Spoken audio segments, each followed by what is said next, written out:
This is Optimal Relationships Daily, episode 1167. Are we doing too much for our kids? By Adina Soclof of ParentingSimply.com. Hello, everybody, and welcome to ORD. I am your host and narrator, Greg Audino. Very happy to have you here with me today. We're going to be taking a look at another parenting post, just like we did yesterday. This time, it's Adina Soclof out of ParentingSimply.com, who has some reflection on whether or not we might be doing too much for our children, and if so, how to make adjustments that are healthier for both us and them. So let's give her work the floor, start the reading, and optimize your life. Are we doing too much for our kids? By Adina Soclof of ParentingSimply.com. I was once watching TV when I was a brand new mother. As I was about to turn it off, I heard, "Parents, if you want to keep your child safe at the grocery store, you need to stay tuned for this special report at 11. Although I was exhausted, I couldn't miss this. Wouldn't that mean I was a horrible mother? Somehow I felt I would never be able to go safely to the supermarket with my son again if I missed this important press item. So, what was this danger that was lurking in the grocery store? If you could believe it, it was reported that children should not walk around the produce department unsupervised. Why? Because they could get hit on the head by a falling melon. The reporter felt that every parent should be aware of this potentially hazardous situation. Were they being serious? Was Chicken Little writing for this news station? The fact is that the media was just tapping into the modern phenomena of helicopter parenting. I'm sure you've all heard this phrase. This term describes parents who are overprotective and constantly doing things for their children that they should be doing themselves. Intellectually, we know that we need to step back and let our children make their own mistakes and do what they can for themselves. Emotionally, we have a difficult time. Parents can get confused as to when to help children, how much we should help, and when we should not help at all. To help us understand what we should and shouldn't do for our children, we need to stop letting the media feed our fears.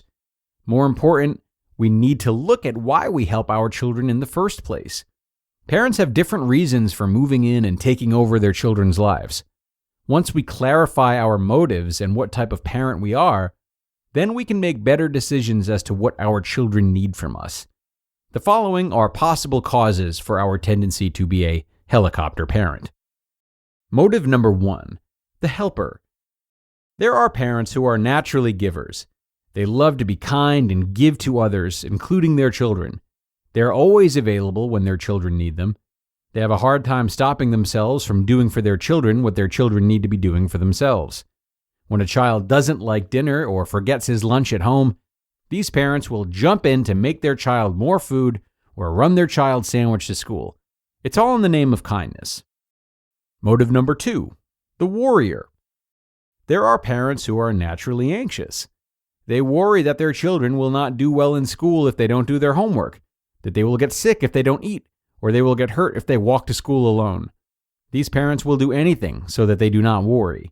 They will stand over their child and check their homework, force their child to eat, and drive them the 2 blocks to school. Motive number 3, the guilty one. There are some parents who feel guilty. They feel like they are bad parents if they don't do things for their children. They have unrealistic expectations of what being a good parent actually entails. To them, good parents make sure their children are warm, fed, get good grades, and they never yell. These parents are usually overwhelmed and stressed out from overextending themselves. And motive number 4, the conflict avoider. There are parents who will do anything for their children so that their child will not get angry and throw a fit. These parents know if their child doesn't have his homework in school that day. They will come home in a bad mood and resort to temper tantrums. They will take their child's homework to school so that they can avoid problems later on. Do you recognize yourself? I can see myself in all 4 of these categories. I like to help out. I can probably win the award for being a worrywart. I often feel guilty about what I don't do for my kids, and I hate to fight. However, I do know the drawbacks of doing too much for children. Children who have not been taught to fend for themselves lack resilience and have a hard time managing throughout their life. I know I need to let go. So, for example, when my son left his backpack at home, instead of running out to school and delivering it to him, I forced myself to stay put. I felt bad because I wanted to help him. I worried that he was not going to get in trouble with his teacher. I did feel a little bit like a bad mother and very guilty. I certainly was not looking forward to his homecoming that evening. He was going to be upset because his teacher had a very strict homework policy. He definitely would be penalized for not handing it in. What I did know was that he would learn to take responsibility for his possessions, and he would probably never forget his backpack again. I would never even have to say a word. This was a true life lesson, a natural consequence to his behavior, and a gentle push to teach him to be self-sufficient. So, I sat on my hands and went about my day. He was mad, but he's never forgotten his backpack again. You just listened to the post titled, "Are We Doing Too Much for Our Kids?" by Adina Soclof of parentingsimply.com. ORD listeners, I know you're as excited as I am that mental health is taken more seriously lately, both on the global scale and in everyday conversation. And leading that charge is our sponsor, Noom Mood. Noom Mood guides you to mental wellness one step at a time, giving you the tools you need to tackle stress so you'll be empowered to take on whatever life throws at you. As for me, I really wrestle with existential anxiety and an existential grief too, so just putting a lot of energy towards trying to understand how certain events impact the wholeness of my life and my identity. But Noom Mood has helped me to take things in stride more and just get more comfortable with letting things be what they are, not having to overthink them in a way that's unhealthy. And Noom can help you too, because you are bigger than your troubles, and Noom's behavior change experts, they know that. So, start to worry less and feel happier by using Noom for just 10 minutes per day. Sign up for your trial at noom.com/ORD.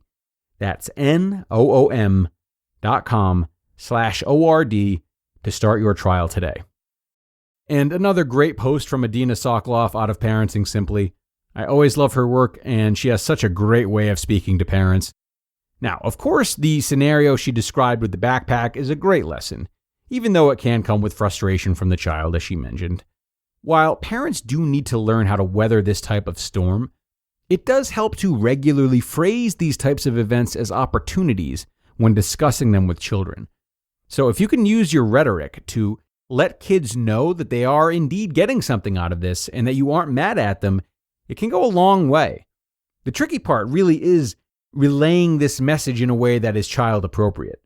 So if it's something you want to try, think about their objectives. What does someone their age want? What attributes do they want to be associated with? And how can you intertwine the right terminology to make that happen? Maybe letting them know that they'll be tougher next time, or that they just got even smarter after this lesson.